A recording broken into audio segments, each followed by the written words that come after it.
आणि आता महत्त्वाच्या बातम्यांचा आपण वेगवान आढावा घेऊयात।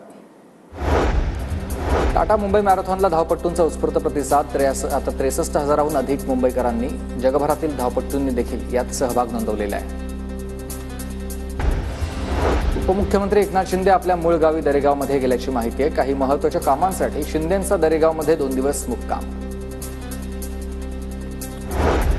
मुख्यमंत्री देवेंद्र फडणवीस यांचं दावोसमध्ये स्वागत। मुख्यमंत्र्यांचा आजपासून 5 दिवसाचा हा दौरा असेल। अर्थसंकल्पीय अधिवेशन बॅगा खरेदीवरून वादाच्या भोवऱ्यात सापडण्याची शक्यता आहे। पेनड्राईव्हच्या काळामध्ये 82 लाखांच्या बॅगा खरेदीचा निर्णय झाला। विरोधकांकडून सरकारच्या या निर्णयावर टीका करण्यात आली आहे।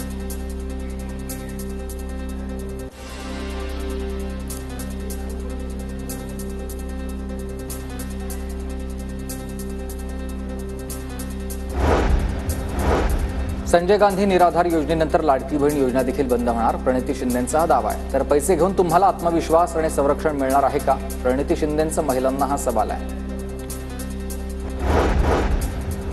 पुणे गुन्हे शाखेकडून 7 पिस्तुलं आणि 11 जिवंत काडतुसं जप्त। विविध प्रकरणातील 9 सराईत गुन्हेगारांना अटक झाली। मध्य प्रदेशमधून पिस्तूल आणले जात असल्याची पोलीस उपायुक्तांची माहिती आहे।